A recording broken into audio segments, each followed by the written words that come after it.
start this episode, I just want to dedicate it to my friend Ryan's dad, Jerry, who passed away recently during our hiatus. He was a great man, great father, just general awesome dude, and he'll be missed by a lot of people.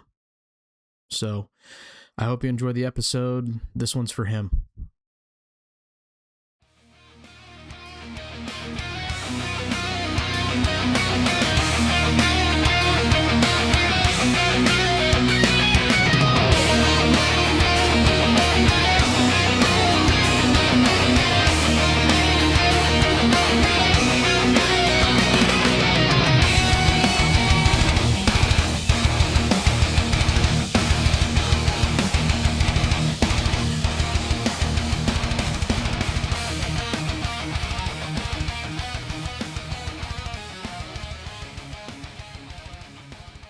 Oh man, it's been a while.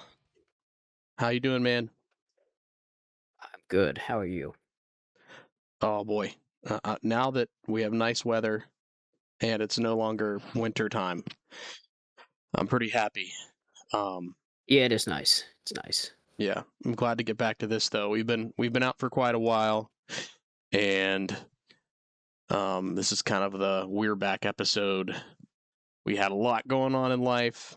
I know the both of us, so we just haven't had time to get into the studio and do anything. But we're Life hoping was to kicking us right on the ground into the curb. Yeah, pretty much. And so it's nice to be back to kind of get to do what we enjoy, and that's talk about Magic. So with me today, as always, is the Rage Knight himself, Ryan. Yep. You won't hear her talk, but my dog Millie is with me today in the studio too. She's just hanging out and chewing her bones, so you might hear her a little bit. But we'll kind of dive right into it, man. We've been taking a little bit of a time away from Magic, kind of, at least from our podcast. Not so much podcast for sure. Yeah, not so much from the game. Level 9 Magic Club's doing really well, which is really exciting. What do you want to catch everybody up on first? Something that's been milling around in my brain that you and I kind of touched base on earlier was this Cassius March conversation, right, where he's talking about CEDH. And you and I had kind of touched base on this in previous episodes about like kind of dipping our toe into that more. And he brought up that 1v1 Commander was a good remedy for the CEDH crowd, because Commander being a casual format, at least in its inception, that this was a good way to turn those people who want to be more competitive is to go that route. And also previously mentioned, I do this hierarchy thing of people battling their way up my decks from weakest to strongest. So we've already kind of done this thing. And it's neat to hear a big voice as it pertains to Commander kind of echo this a little bit, like, hey, this is a cool way to do this, because I agree. Yeah, I think it's fun. It helps you gauge 1v1s, like somebody targeting you in a pod. It pressure tests your deck in ways that like a casual pod that's like hanging back and not targeting you down doesn't do. So I thought that was kind of neat. I'm curious to see where the Magic community goes with that, if it takes off at all, because I enjoy it, and I'm still always going to love pods for sure, but it breaks the monotony up too. I like it. Yeah, and I just want to say this first. We've been doing 1v1 Commander, and I won't say at a CDH level, because CEDH is, man, it's a crazy different level as we're dipping our toes into it. But we've been doing this for a long time. So I just want to throw that out there, that we were OGs when it came to 1v1 Commander. But I am, like you said, super happy that a big voice in the Magic community said that. If I recall correctly, he said, hey, the solution for people who don't want to play these awful cards is 1v1 Commander, because a lot of these cards aren't as good in 1v1, like Rhystic Study and Smothering Tithe. So he was making some good points, and CEDH 1v1s, or just 1v1s in general, is a totally different game dynamic than a pod. And the fun thing that recently happened, we had a game day last weekend. So one of the guys got introduced via Magic Club to some of our older guys, the OG group. He played in a pod with me and Matt, who's been playing for over a decade, who's put a lot of money into the game.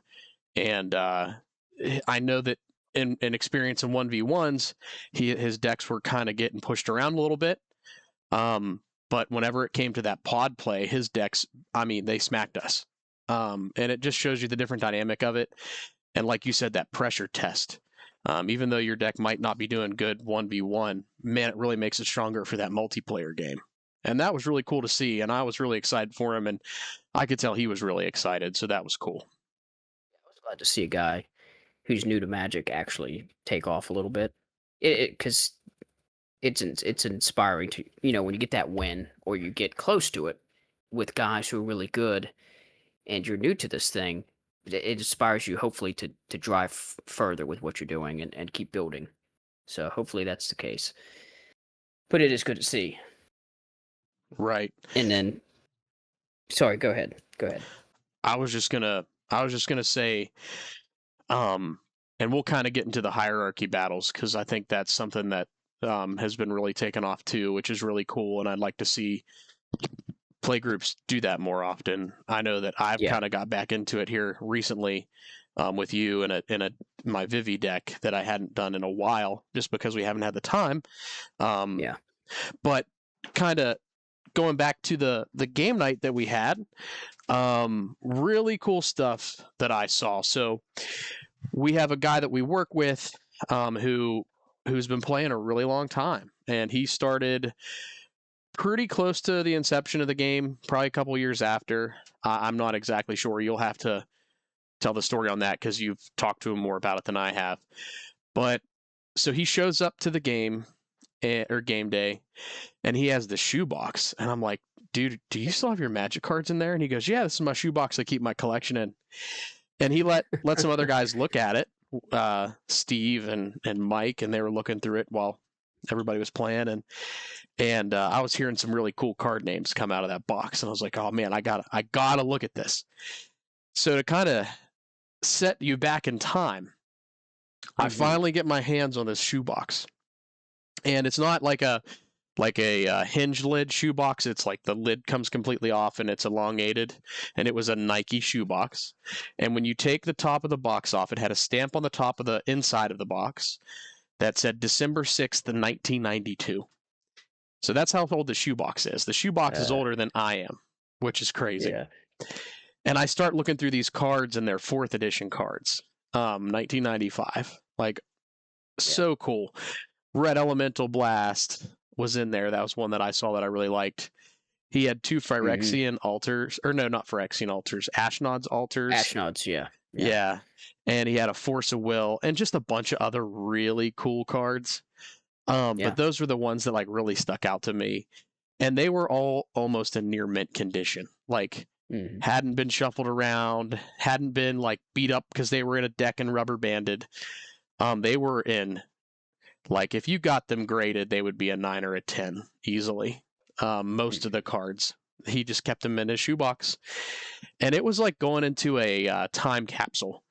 It was one of the coolest things. Unfortunately, I haven't seen him at work to talk to him about it. I really want to see him and thank him for letting me go through it, because even though I didn't play back then, opening that shoebox and the smell of the cards, it's just weird. It just takes you right back to the 90s. And it was just so cool.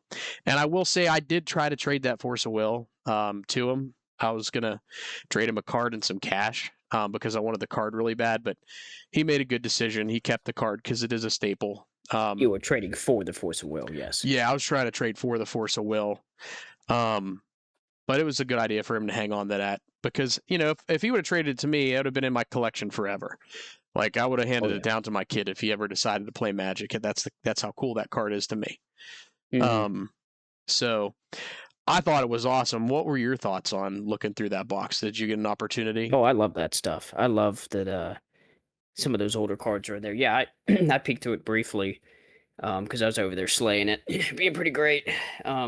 But in between playing games, I was checking it out, and there's a lot of old cards, like you said. It was the stuff I remember as a kid seeing that made me want to play the game. The artwork was awesome, and the fact that they were in such great condition, he preserved them so well. That was awesome. So it's cool to see, and it's cool to see a guy like that who, let me see, would have to have been playing before me even, uh, come back to the game and find a love for it again. And he texts me after the game day to just, to talk real quick, and then he just called me because it was too much. And he just was like, "Hey, I want to thank you for having me come out because that was a lot of fun, and it was cool to actually play the game again because for the longest time, right, he was collecting and just playing on Arena.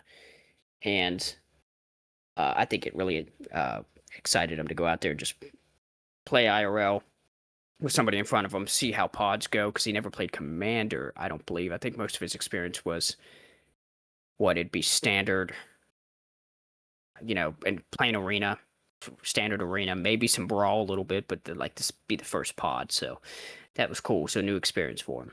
So it's nice to see that. Yeah, and anytime you get that phone call after the fact, and he's like, Because hey, they're still stoked out of their mind, yeah. Yeah, that's always a special thing. That's what we want to. That's our goal. If you want the game to grow, you got to get people into it, and I'm sure it was a lot of fun for him. And then we had BJ there, who's been playing just as long as he has, and seeing those Yeah. old cards, and he was just like, "Yep, I remember that card, and yeah, that's a good one." And he looked Yeah. through it, and he was like, "That was a really cool box. It was really cool." He Mhm. was excited, and it was just a What did generally he good day. He said he traded off a good card too. We got talking about old cards that we all had and we're dumb enough to trade off because we were like 10 years old, And what was his? Did he say? It was like Black Lotus for a scaled Yes, worm or something like that. Or that's what it was. Yes. Oh, the worst trade ever made in human history, I think. It's pretty. yeah, Oh man. yeah. You just don't Uh, know what you don't know. You didn't have the internet then to know that a card was worth a lot of money. I yeah, remember not when, as it is now for sure. yeah, and on the East Coast where we're at, there weren't really card shops and collectible shops uh, big enough and to know. And then I remember when Pokemon first came out, like the first Pokemon set, the original one, I'd buy packs at GameStop, and they had a book that told you how much the cards were worth. And I think like a Oh wow. Blastoise, Charizard, and Venusaur were all above $50, but I think Blastoise was like $100. Like that was that's the best card you could have pulled out of the set financially. And I remember that at 5 because I'm pretty sure that game came out in 97 or 98, and that would have been about 5 at that time. Something like that. Yeah, I was gonna Yeah. say because I was like, I'm old enough to remember watching the show, as a kid, ran to the neighbor's house. Like, I think it was on like Wednesdays or something like that. It would air on like like PBS or some public channel, one of the lower channels. And being excited to go watch it every Wednesday afternoon after school or something like that. And uh, good times. Same era of like discovering Magic and wanting somebody to teach me how to play it. It was all in that same period. Right. Yeah, and it was exciting. It was exciting. It was just a good day to play. The weather was perfect. It wasn't humid. It was nice and cool. Yep. We got to a point where we were driving through a little town, and we stopped at KFC to grab some food on the way home because it was like dinner time, and Yeah. and we were playing '90s music. I let B have the handle on the radio, or the whatever you call it, the iPod. And we were playing 90s music, and we were driving through this little town, and all of a sudden, like, just the setting, it felt very 90s. And then this kid came out of nowhere with like these skater clothes on and a skateboard. And I was just like, what is going on, dude? Did we time travel or something? It You was warped nuts. back. Yeah. Old Magic cards, playing old music, dude skateboarding around the block. Yeah, that's how I grew up for sure. Yeah, it was just a good time. So, Heck yeah. but I digress. Let's talk about the hierarchy battles. Okay. There's a lot as it pertains to you, new guys. What are you thinking? Whatever you want to cover, really. I know that I've been having a lot of fun with it. I've been enjoying watching the new guys more than Mhm. I think. I mean, I enjoy playing Magic a lot, but I'm really enjoying watching the new guys play and go up Yeah. against the hierarchy. So give us a rundown of what it is real quick again to catch everybody up in case nobody knows. And then let's Sure. kind of talk about it. Put it simply, it's like a gauntlet format. So it's basically I'm 5 seconds away from an even 20 decks. And so what I take guys through as they start, or if they start, or if they're just like somebody new to the pod, it's been playing, wants to try it out. You start from the bottom, work your way all the way up until you get, stopped by a deck. And then a lot of times we'll go back, adjust, because the idea is that as you keep battling up these decks, you're probably going to run through several, especially if you're, like Fuzz, you're an experienced player, the lower decks aren't stopping you. And then as you start getting to the higher tier decks, you're encountering more complicated puzzles and problems to solve. And the idea initially with me was I was doing this 1v1ing myself with my decks, trying to expose weaknesses and doing some pattern recognition. Like every time I play my Coma deck, this happens. Like I don't have enough land, or I keep having this card in my hand. It never gets played. Okay, well, maybe that's a problem. Let's fix it. And I wanted to do that in play testing prior to ever hitting the formal table with my friends, so that way it's real fleshed out. And I did it so much that I started offering other people to come try it out for fun. And especially Fuzz builds a new deck and he's like, I want to kind of see where it is. And I have at this point established decks that win pods and do pretty well. And as he's working his way up through and it gets stopped by something, he goes, okay, I kind of got a gauge for how good it is. Let's see if I can make it better and keep working our way up the next time I come over. So it's been a good gauge. Well, that expanded. Now our new guys are doing it all. And boy, the theory for this initially, starting way back when I started doing this to now, seems to be bearing fruit, because I'm watching these new guys come up through the hierarchy and they're almost all the way through 20 decks, almost all the way through. And the evolution of their gameplay from starting Magic, playing these low tier decks with their pre-con, to discovering oh, okay, how do I overcome this? Okay, got that. Now how do I overcome this? And their evolution as a player in real quick time is unbelievable. So the theory's working. I'm glad to see they're evolving as players, and in pods they're competent and they're interacting and doing really well. And it's been awesome to see. And like I said, we got some cool stuff planned even after they fully completed the entire 20 deck gauntlet. If you're somebody in your play group that's been playing Magic a long time or has a lot of decks and enjoys that, it's something worth trying. You and your friends have fun with it, and it helps you as the guy with the decks they're trying to beat also, as they go through your decks to suss out weaknesses as well for you. So everybody benefits. You have fun, everybody benefits, makes their decks better. It's a good time. Yeah, and it's cool to watch, like you said, the how do I want to put this? The rampant growth. The rampant growth, yeah. I mean, Yeah. really, that's it. They are just light speed getting caught up to the game and seeing just different things thrown at them, and it's just really cool. Like I have a Vivi deck, which is not at all optimized. I'm actually working on optimizing it now. It's actually more optimized than it was. And I remember playing Mike 1v1 and he just smoked it. And I was like, whoa, I didn't expect that to happen. Yeah. It just how much he's kind of improved. Austin has improved. And the fun thing that's kind of going on between those two is they're kind of the competition between going through the hierarchy, or what do you call it in Mortal Kombat whenever you go up through that tower? I thought it was I thought it was a tower, a Doom Tower. I'm not sure. Something to that effect. But yeah, you climb the ladder, battling, the different champions in Mortal Kombat till you got to the top. Yeah, and watching them do that, and one get ahead of each other, then the other one catch up, and the other one's trying to get ahead of each other the whole time, is really fun. It's a friendly competition, and I think you made the comment that Austin said something to Mike, and Mike was like, "Oh, I didn't know it was a competition," but now it's kind of like, okay, it's a competition now, yeah. So that was really cool. And then even watching Garrett get to play, in his Urini deck, he's leveling up. Like that's really cool. Holy crap! Out of nowhere too. He went from, he was like a sleeper. He's like driving a Civic that all of a sudden was supercharged. He had no idea. And so he come out of nowhere, with this Urani deck, and he didn't have it before. Like he was playing like the Reaper King and what was another one he was doing? I can't remember. That forgettable. And It then, was well, he had Yishtola was one. yeah, that was another one. Yeah, and it just And wasn't like optimized yet. You know what I mean? right. And then when he played Urani, man, those dragons were killing it and going up through the hierarchy pretty well.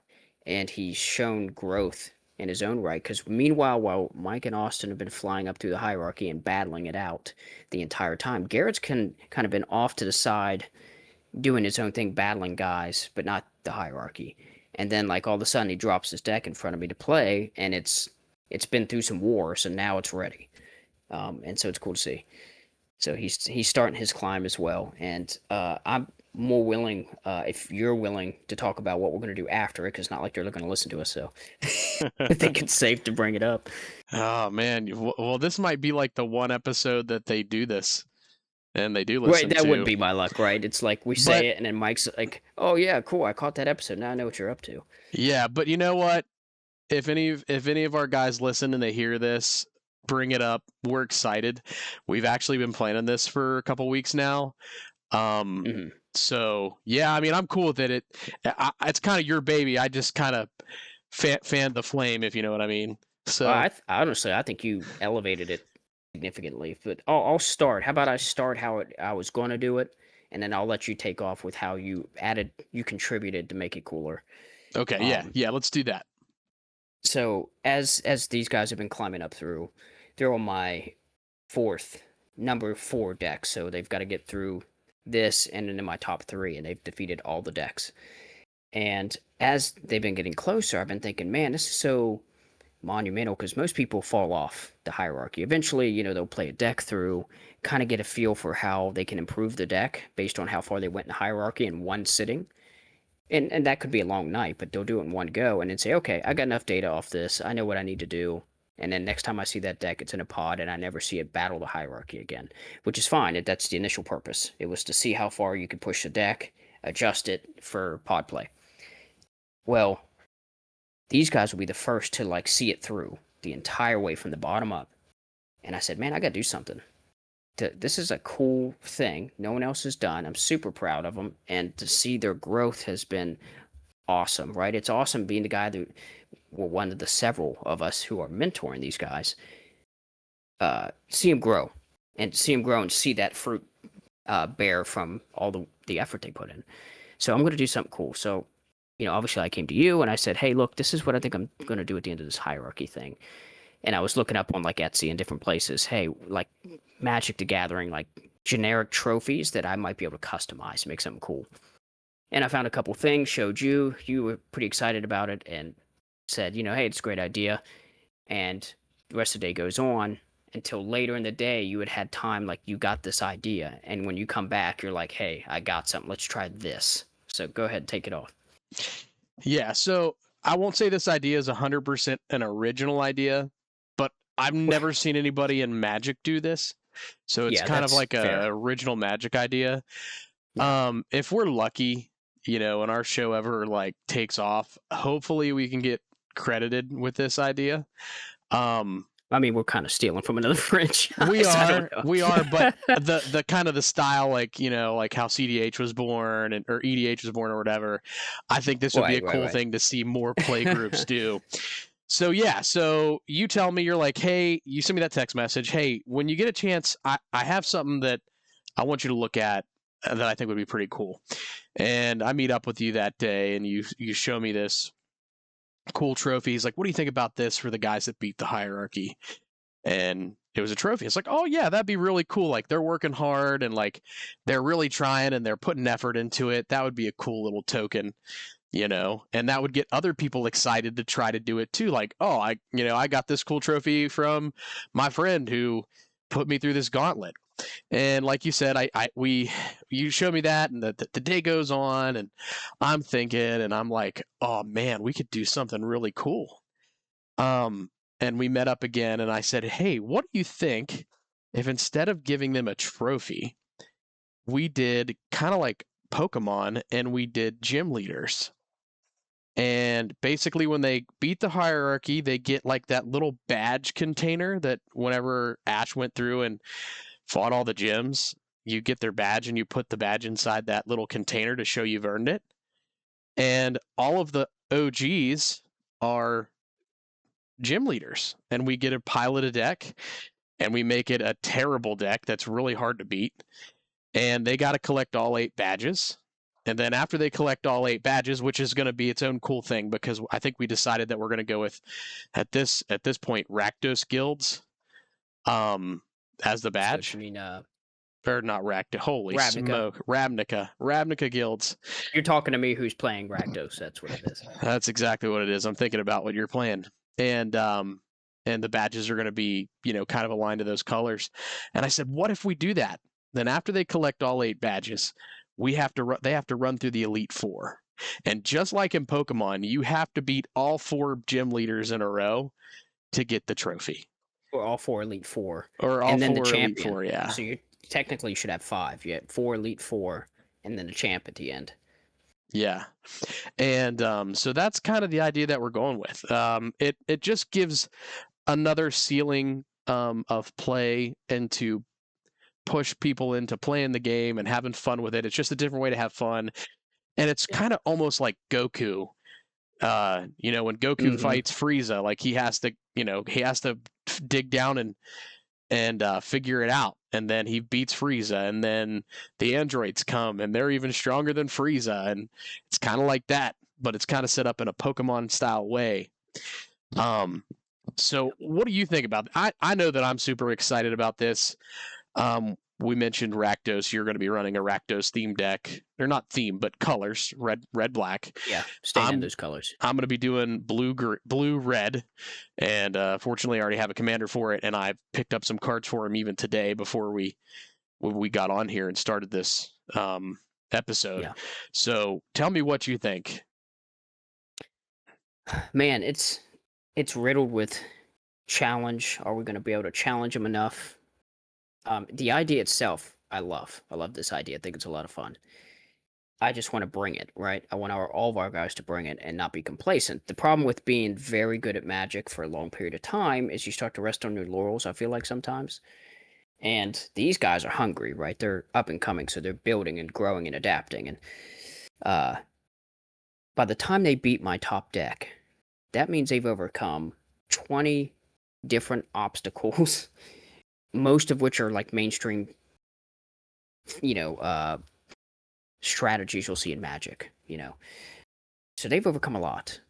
And then to build decks that are going to challenge that when they've already overcome so much is saying something. So the good thing about that is all of us original players now have to step up our game to represent correctly. So I'm happy about that, and that's what I'm trying to do. Is I'm building a Rakdos deck, not because that was my main choice, but we're trying to, as we're picking the color schemes for everybody, I'm trying to pick what goes with the personality and their play. Like, what do they typically like to play, they're strong at?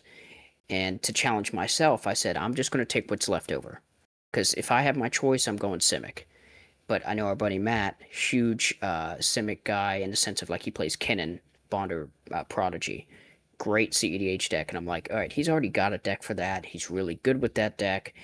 Why don't I just give that to him, and I'll play, and we'll see what everybody kind of wants and try to give everybody their personal choice, and then I'll challenge myself by saying I'll play whatever's left. And it ended up being Rakdos, which I'm not upset about because red-black. I've won FNMs with red-black, so I'm perfectly happy to play it. But I want to bring it and have those guys have a challenge and go, oh man, I thought I was hot stuff beating those 20 decks. Now it's a whole different level. How's that even possible? That's what I want the feeling to be. And it's time to, like you mentioned, Dragon Ball Z, it's time to get in hyperbolic time chamber, do 1 million push-ups and try to, get the gain so we can come back and try to win. And then with the Elite Four and the champion, we're not held to the color scheme anymore, right? The badges are handed out. They're up to the Elite Four. Now it's about play your best decks. So here's the other challenge. They've already played my best deck and beat it, right? That's the top of the hierarchy. So I then have to build a second deck at a unbelievably high level to then also be even in the running to be one of the Elite Four at the end of it, or the champion out of all of us. So it's trust me, it's not just a challenge for them, but it's a holy crap challenge for me too, and I think all of us involved. Yes. And the fun thing is, just to preface this for everyone, mainly the decks that we play in our play group right now are bracket 4. Like I said, we're starting to kind of get into CEDH, which I'm having a lot of fun with. Yeah, definitely. The paywall is kind of what's holding us back. So, the two of us have been talking about proxying like your dual lands, your OG dual lands, your Lion's Eye Diamonds, your Moxes, just because, man. So why not get how come we get gate kept by price whenever we're just trying it's to paywall stuff. Yeah, we're just trying to play at a high level. So, we're working on that. We're working through it and coming up with some solutions, and that's fun. But to preface it, the guys who are the furthest through the hierarchy right now, Austin and Mike, are both have commanders that are CEDH playable commanders in Kefka and Ashling. So they can definitely, roll with the punches. It's just going to be watching them kind of understand and see how the game works, which will be fun. And I know personally, when I first made Vivi, I pulled him out of a pack. I just bought one Final Fantasy pack, That's and crazy. he was in there. And I was like, oh, this guy's so cool. I didn't even know about him because I'm not a huge Final Fantasy person. Actually, not at all. I don't know really anything about it other than the little plate of Final Fantasy IX. I'm the token Final Fantasy nerd. Yeah, so... Well, me and BJ probably. Yeah, and I look him up, and I'm like, holy crap, this is like a $50 card. But I see him, and I'm like, this is the greenest red-blue commander or red-blue card I've ever seen, because you're just generating mana by playing spells. That's a cool thing. And I was like, I got to make this guy into a commander. And, I do as we all do, and kind of get an idea from like EDH Rec and different people that have kind of gotten the card, and just kind of see what cards are good and kind of put my own twist on it. And start playing through the hierarchy, and I can't get past the Locust God, which is now like number 12. Like, he's not even in the top tier anymore. At the time, he was like number 10. And I couldn't number 10, Yeah, I just couldn't get past him. So I start watching some CEDH gameplay. There's these guys called Play to Win. They're just a Playing couple with of powers. I think another one. Playing with Power, Wizards and Warlocks is another one, and then there's another one. But anyways, a lot of the decks you see are like Rogsai, Vivi's in there, and you just kind of start to get a taste and a feel of how those games go. And a lot of the cards kind of do the same thing, like Vivi's similar to Rogsai in the blue-red aspects and kind of how it's winning the game. And then Itali's in there. That deck is crazy, as I learned today when you turned 2-dem on me. That was nuts. I need to do that more if I want to actually be CDH. But anyways, go on. Yeah, so just kind of seeing the cards that I would just never think would be good cards to play, and here they are. I mean, they let you win the game on turn 1. So that kind of segues into like us talking about that anyway, is switching up our deck building. But before we go to that, like, is there anything else you want to touch on the basically the Pokemon League of Magic? I know that I'm super excited about it. It's going to be a lot of fun, and the cool thing is the hierarchy's so tough, and these guys are so new that it's still going to probably be a little while before we get somebody to actually take the hierarchy down. But I think once one breaks down that wall, I think it's just the floodgates are going to open. To be honest, I think it's just going to go crazy. Right. Everybody said that, and Steve, one of our players, was saying it's like, hey, they beat Nethor, my number 4, right? Just board wiping reanimator craziness. And they're like, when they get to your top 3, that's what Narset, Corvold, Zur. You think that's not going to hold them up for a while? It's like, Steve, I don't know, because I thought many a deck would hold them back. And it's kind of like RNG's a thing. Like, no matter how good the deck is, you can't, like, if they just keep battling it, eventually, like, I'm going to have a series of bad hands. Eventually, like, they're going to figure out some mechanics that work for them and use and abuse it to win. Um, they're just going to keep evolving. As long as they keep after it, yeah, eventually they're going to get through it, just like by the numbers.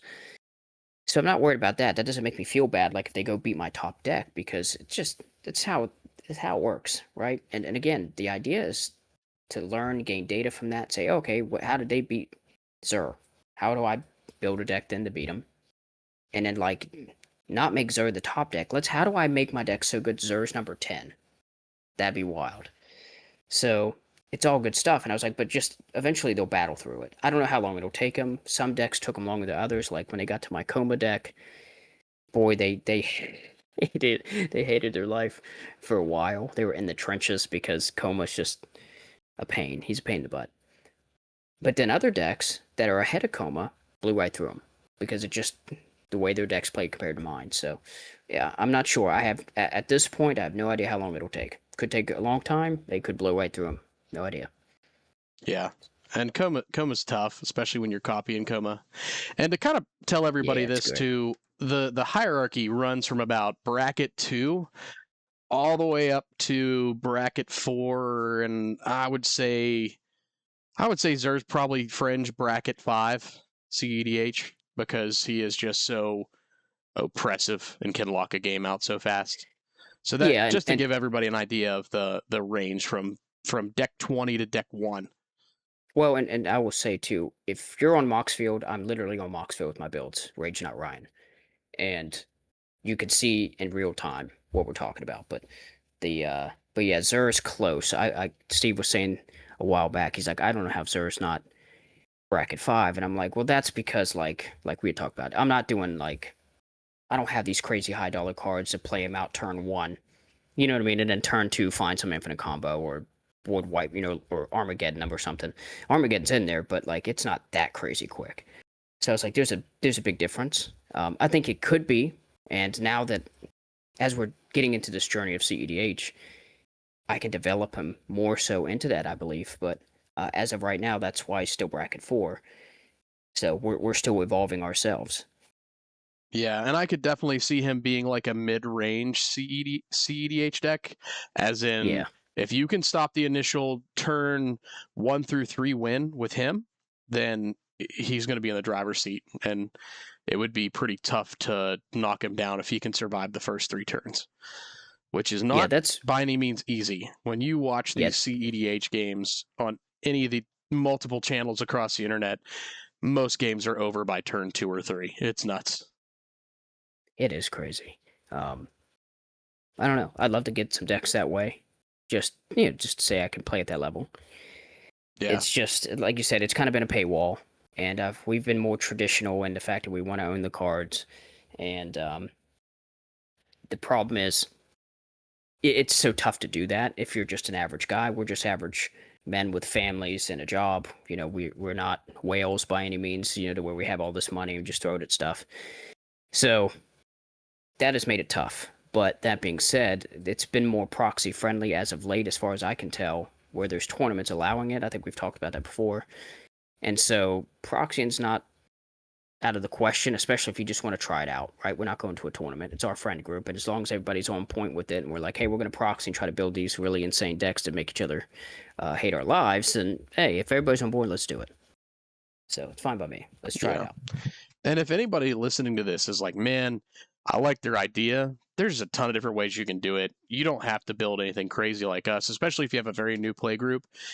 You could do make a hierarchy of 10 decks that are all bracket 3, and then have somebody go through with a really strong bracket 2 deck and say, all right, beat all of them. Or a bracket 4s like we do, or you can do bracket 2 through 4 into 5. There's several ways you could do it, and you could set it up your own way. But I'm telling you, this is one of the most fun ideas I think we've both had, and I've not been this excited to play Magic. Like I'm always up for playing Magic, and I'm excited to play it. But like this just kind of goes at a different twist, and it makes me more excited to actually get a play and go through this, because I remember the last time we did something like this, we did like a modern bracket, like tournament, and that was a lot of fun. And I enjoyed it. So it's another way to compete with your friends and make yourself better and sharpen each other and Have fun. yeah. Yeah, and now we've been doing more drafting. We did the Dominaria Remastered draft a while back. And then coming up, we're going to do what's the set again? It's Fractured Reality. Am I saying that right? Reality That's coming up. fracture. Yeah. I always do it backwards. Yeah. So we're doing that coming up shortly after it drops, and guys are getting excited about that, and it's bolstering the collection of those guys who are new. So that's fun. It makes them also build on the spot. They don't have like years to stare at the deck, and I'm being hyperbolic, but they don't have a long time to stare at a deck and then play us and go, okay, that didn't work, let's go back to it. No, they got to build it, and it's got to work, or they fail. Yeah. So, how did that go? I know I saw some awesome prizes. We had our friend 3D print a giant D20 that opens up and has magnets that close it. Yep, for like dice or different things you can put in there. Yeah, so when I do the draft, those of you who've done a bunch of LGS stuff, this is, nothing new to you in the sense of like prize support and things. But some of our guys have never done that or had that experience. So thought it would be worthwhile to, when we do the drafts or any special tournaments that aren't just like standard pod play on a Saturday night or something, then I would try to decorate a little bit of like hang wall scrolls up with, Jace on it or whatever the case is. Make it kind of look like an LGS when you walk in, and then have packs for prize support. And the difference is like I try to have packs. I buy enough boxes to where the packs can go all the way to even the guy in last at least walks out with a pack or two.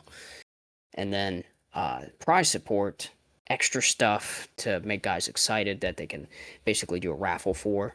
And so it's like play mats, that D20 our friend printed for us that was crazy big. It was cool for dice and different things. I think I got a challenge coin that was kind of D&D related, right? It had a big dragon on it, and the front of it was a D20 with the number 20 on the front of it, and it said like critical success, and then the tails was a 1 on the D20, and it was like critical failure or something like that. Just neat stuff for guys to take home. Sometimes I'll do tokens, so that way, like when they played this 2/2 zombie they got from that one event we did, they're like, oh yeah, I remember this. This was a cool time, So we try to spice it up, make it fun, like an LGS when they're going to play, make the experience worth their time. So yeah, and the playmat that you got was really cool too. Our friend Dan won. That was awesome. It was cool artwork. So yeah, we're lucky that you are putting the prize support together. You care that much to do all that. Not everybody does it. If anybody is able to do that for your play group, definitely recommended, because I didn't even get to go. And a lot of the guys were like really pumped after when I got to talk to them. So they really enjoyed it. It was really cool. What makes it worth it? Like one of our guys, Zach, came to me afterwards, like the next couple days afterwards, and said, did you actually enjoy the draft? Because it just seemed like you were moving and you were working hard to make everything happen. I was like, nope, I was in my element. I was having a great time. I was like, I wasn't stressed. I was like, that was really enjoyable for me, because I get some of my enjoyment not only is playing, I love playing, but it's like seeing people light up, excited for it, having fun, having good interactions, getting cool cards.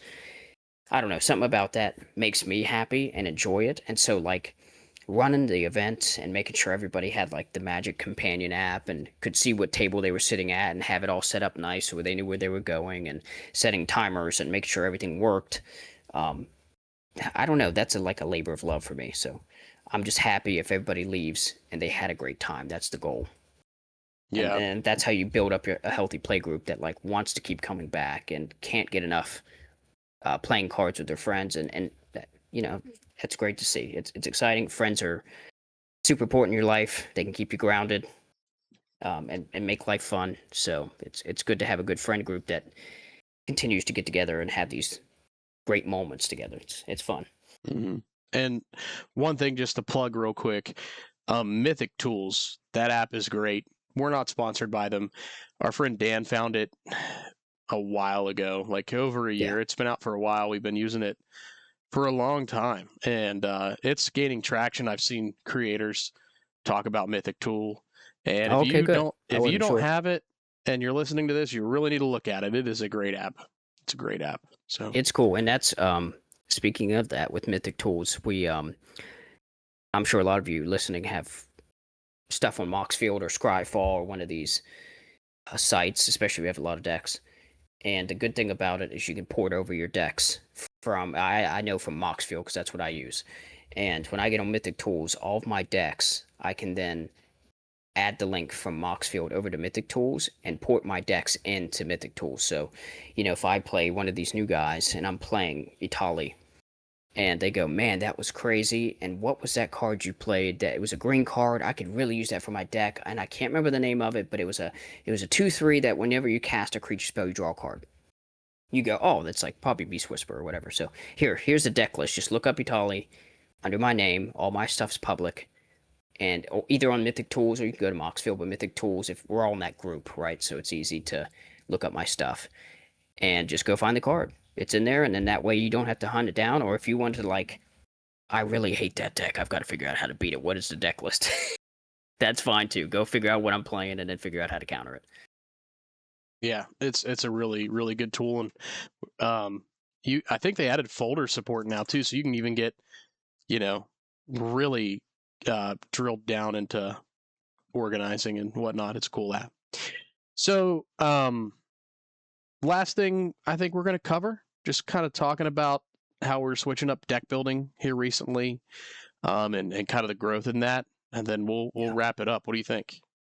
Yeah, that's fine. I mean, this is hey, sorry we've been gone. We're gonna ramble for a little bit kind of podcast. We'll be a little more structured next time, but it's been a while, and I felt bad because I'm like, man, the key to this too is consistency and putting out content, but we're not doing it like to just get insane clicks and whatever the case is. It's like this is another labor of love, right? We're like, we have things to talk about.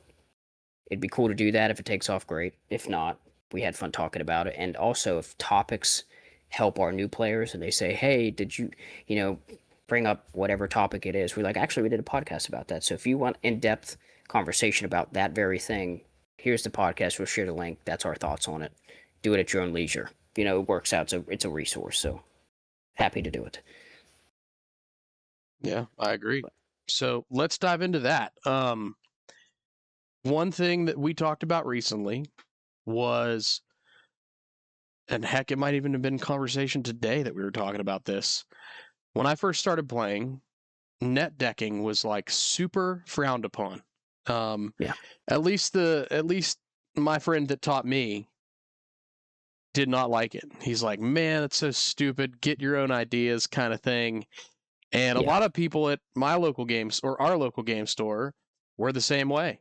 You did have some people that ran. So again, I started in circa 2011. They ran, oh man, what was that really good? Tempered Steel. They ran that deck. Scars of Mirrodin was out. Super good. Oh, Scars of Mirrodin. Yeah. After I got my face kicked in enough at Friday Night Magic, I ended up playing Kessig Wolf Run with Primeval Titan and Huntmaster of the Fells. It was such a great red-green deck. You're playing in the Scars of Mirrodin era, and you're like, you know what? I don't want artifacts. I'm going to play more green.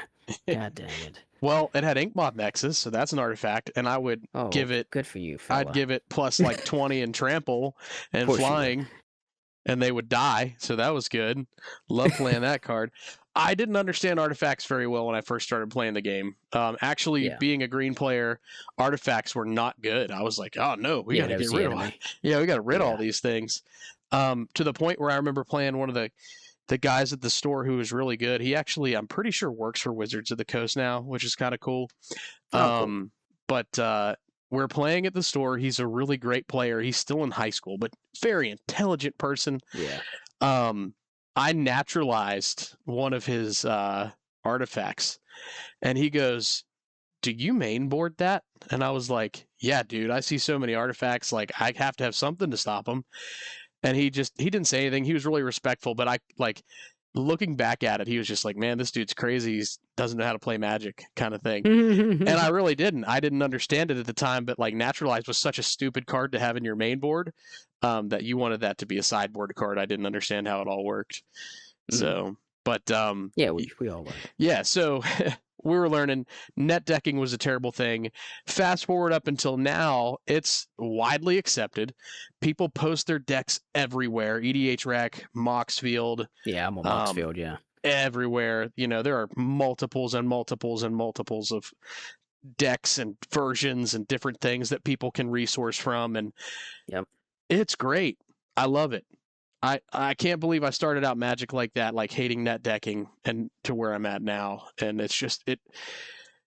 Tell everybody what you told me about the samurai. I thought that was such a cool analogy to this. Oh, yeah, okay. Well, I do. I give out so many nuggets of wisdom; it's hard to remember them all. But um, so I said it reminded me of like how the samurai back in the day would be isolationists, right? As they wanted their culture to remain the same, and there's a pride there, and so they kind of cut themselves off from the rest of the world.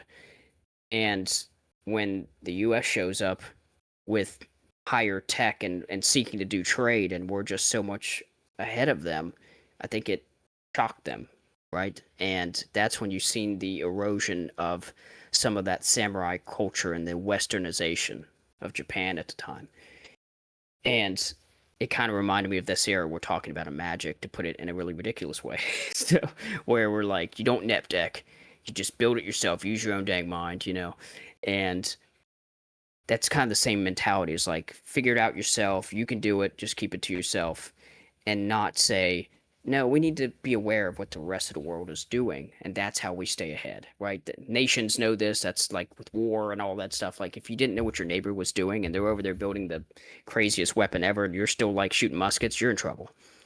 So it's the same analogy here, right? Or the same concept is we're seeing what the rest of the world's playing. You know, I'm going to play, like we brought up Italy 1,000 times. I'm going to play Italy, but here's what I'm going to do with it. Man, why isn't that working? Okay, I guess I'm not a very good commander. Instead, you go, no, wait a minute, I'm just stupid. And I'm just going to get on here and I'm going to look at somebody else and, oh, that's what I've missed. And now, it's so important now, especially because when I started, there wasn't 1,000 sets every month. So now there's cards that come out I didn't even know happened. Because, like, as much as I'm trying to pay attention to Magic, I also, you know, pretty much have 4 children. Full family, job, all these things, and so like I just can't be on the internet 100% of the time when WotC's dropping stuff, and that's at least my excuse, and I'm sticking to it. And there's cards I'm just not seeing, so it's so important. Do your research. It doesn't mean you have to copy somebody, right? You don't have to go, right, okay, cool, let's port that over to Card Kingdom and go ahead and order that. You know, you don't have to do that. Just get an idea. What are people doing? How do I want to build it? I want to build this way, right? It may not be the meta, but I like this flavor of this deck. And I know what I'm up against and what people are doing, and I'm going to borrow from that, but I want to keep it unique to me as well. That's totally fine. But at least you know. You're not ignorant to what everybody else is doing. Yes, exactly. And I want to get to a point where one of our friends who unfortunately doesn't live close to us anymore, so we don't get to play. He was such on a different level of Magic. I want to get to that eventually one day. And yeah, I don't think you get there until you start looking at other people and kind of figuring it out. And I mean, look at, to kind of use another analogy, war analogy, like CEDH gets to a point where somebody has just figured it out, right? So for us, that's like the nuclear bomb.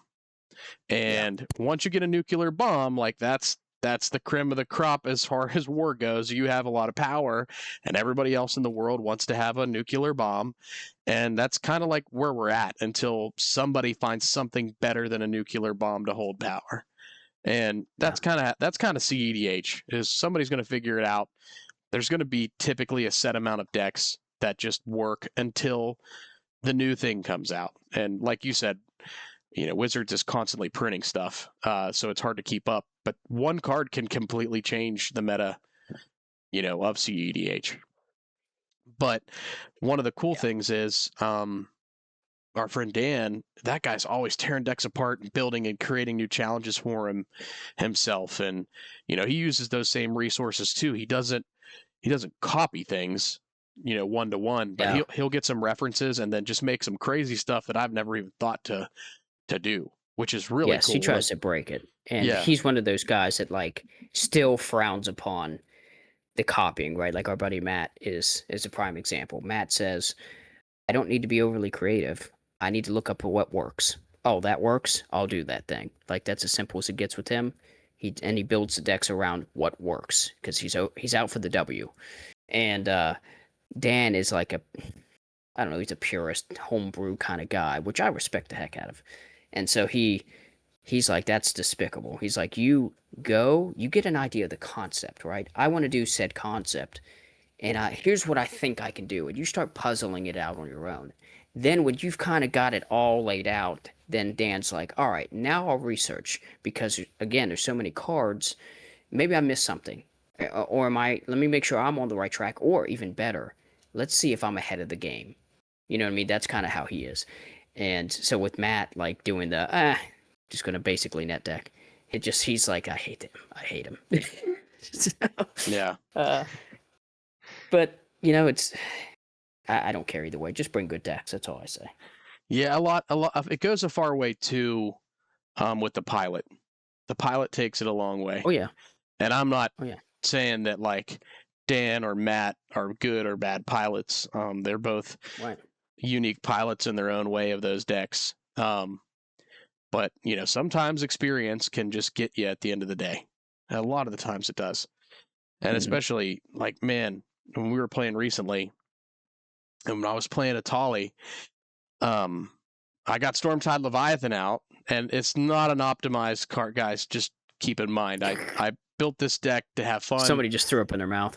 Yeah, but I got Stormtide Leviathan out because Vivi's awesome, and he generated a bunch of mana, and he made all of my lands islands in addition to their other types, and I didn't have enough blue mana to hold a counter spell that I had in my hand, so I went ahead and kind of overplayed, and then I was like, oh no, I had 2 mountains in an island.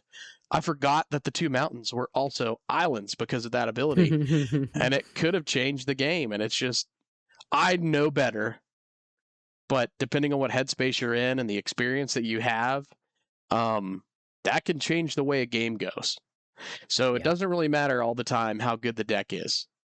It matters how much attention that you're paying to the game and how much experience you have. Yeah, and also your demeanor, right? If you're getting frustrated, right? You even said in that moment, it's like, I think I'm getting frustrated and misplaying. Like I should have paid attention to that. And that's with anything you do, right? If you're getting frustrated at something, I'm real bad at this, getting frustrated, trying to fix something, and then like I've got to keep myself under control to not smash whatever it is I'm trying to fix because I've had enough of it. And then you don't think clearly. So it's like in the game of Magic, try to like keep yourself calm. Even if somebody's frustrating you, insert whatever it is that drives you nuts in Magic. If you can keep your calm, you can maybe fix the problem, find your way out of it, and not misplay. Stick with it. Right. And that kind of goes into it as well. So, just all the resources that we have around us to be able to build decks is a lot of fun. I know that I'm very thankful for a lot of these YouTube channels that go through these gameplays and have really high quality, because I'm learning a lot just by watching them. Some of them are really big dorks, and like I'm just like, oh man, I have to suffer through this. Yeah, I have to suffer through this. It's impressive that there's a bigger dork than me out there. Whenever they talk and do things, but the quality of their content's amazing, and their knowledge of the game and how the decks work have really helped me. And I think, just personally speaking, and I kind of keep going back to this, but when I first built Vivi until now, the deck has changed a lot, and it's changed a lot just because of some of the cards that I've seen that I didn't know were good. And I was able to pick up a lot of them. Like I said, I was able to go to our one of our favorite game stores. I picked up a Brain Freeze, a Flashback, a Daze, just some of those staple cards you see in CEDH to kind of bump Vivi up, take it to the next level. And it's crazy Because, I mean, when we started playing Commander, my first deck was Prosh, and he wouldn't hold a candlelight to most of these decks that are even being played by these new guys. It's it's crazy. The original deck, you know? So and that's what I said with the hierarchy. There's decks, because I have several now that as they're going up through the hierarchy and they're playing against some of these decks now that I haven't touched in a while, right? They're not newer builds. They've been around for a while. And I kind of said it earlier. It's like I feel like Rome and I'm spread thin because I can't bolster the ranks where I need to, because I'm like on to the next build. And then when I go back, I'm like, oh my God, what was I thinking? You know, because it's a deck I built like 3 years ago that just got a couple upgrades over the time.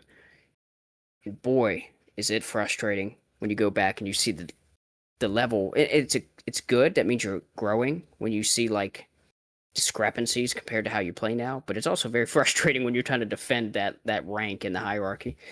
But unbelievable difference. How I think now compared to what I was thinking then. It's leaps and bounds different.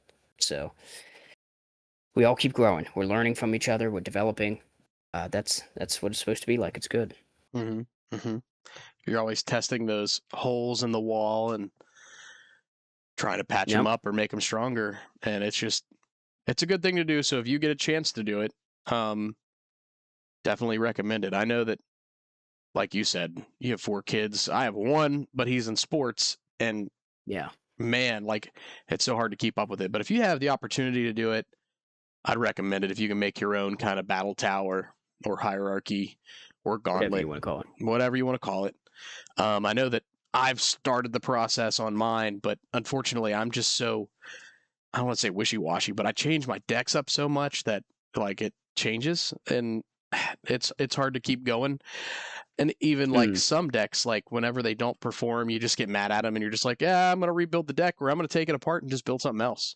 I know I felt that way with Omnath. It's one of my more competitive decks that can really, but it's a feast or famine deck. Unfortunately, there's not a whole lot of consistency like some of my other decks that I've been building recently. So, but that's so aggravating, man. Yeah, because like you said, I don't think I've upgraded that Omnath deck. It's the Locus of Rage. Minimum 3 years, I would say. That was probably the last time I upgraded him, and he definitely needs upgraded. Well, maybe that could be a lie. What was that spacecraft set that came out? Edge of Eternities. Edge of Eternity. So yeah, that's how much I miss out on different sets. But there's a card, it's like Famished Worldsire. And I thought it was so good that I had to put it in my Omnath deck, and I got to play him and play that card, and he did just win the game, which was cool. Wow. Okay. So whenever that set came out and I grabbed that card is when I last updated Omnath. Okay, that's not too far back, but still, that was like the only thing you did. Yeah, like there wasn't much change. Yeah, and that's what was happening to me is I had decks that, I mean, I got to think like, how long's Brea been around, right? It's been around since I started in like 2016, 17, or whenever Commander really started. I don't know. It's been around forever. It's one of the first pre-cons that I remember. And tore it apart, brought it back, a handful of years back. But I just rebuilt her how I had it with some minor modern upgrades at the time. So when you go back through, as the guys were coming up through the hierarchy and closing in on Brea's number 5 spot, I'm looking at it and I'm like, what? The lands I had in that, I'm like, I had to been on drugs. Something had to been wrong with me, because they were like all tapped lands, and not even like, they were like the ones where it was like if you have 2 or more, I think Sunken Hollow's this way, right? If you have 2 or more basics, it comes in untapped. Well, that's great. I don't think there was a stinking basic land in the deck. Like, so it's basically a basic tap land, you know what I mean? That's not going to ever come in untapped. What am I thinking? I went through and had to redo the land base because it was unbelievably stupid and very frustrating, very frustrating. But again, that just shows growth, where I thought, nah, that's perfect. To now I'm like, no, you're awful. Fix that. Yeah, it's crazy how far lands will take you. Just coming in untapped. It's a pretty big deal. Pretty big deal. But what do you think, man? Anything else that we should cover since being out for a little while? Our small hiatus? No, I think that was most of it. I mean, just happy to be talking about Magic again. It's hopefully not take such a long break. We just, man, and I'm sure anybody out there who's listening knows it's like you develop a habit. You start, and we were making episodes, and okay, we're gonna do this day every time, release this day, everything's good. We kept it up for just a little bit there, and just completely fell off when life, as it does, likes to get complicated. And we should have just dug through that. That's a good bit of my fault. So hopefully we can get back in the saddle and keep content going. And if for no other reason, just talking to each other and figuring ideas out. Yeah, and yep, life gets you sometimes, and that's just kind of what happened. And I'm excited. We're in spoiler season 2 for the Marvel set, so maybe next episode we'll get to talk about some cards we're excited for and get that out there. I know that the UB sets are. It sounds like they're here to stay, which is fine. One just small comment I'll make about those is, while like my interest was not high in the Marvel set, some of the spoilers that I've seen, the card mechanics are just so cool that it makes me want to get the cards. So yeah, I'm like, man, I that kind of gets me excited. So that's cool. I'm excited. We'll probably talk about that next episode though, and more spoilers will be out because we're in June and it releases this month. Yeah. Yep, and I don't think to go anywhere, so might as well get used to it. So it'll be fine. Just try to get the good cards that you like, I suppose. Yeah, absolutely. Well, man, I'm glad that we're back at it. Glad we got to sit down and talk for a little while, and hopefully we can get some more consistency to it. And I'll catch you on the next one. What do you think? All right, sounds good. Goodbye forever. Goodbye forever.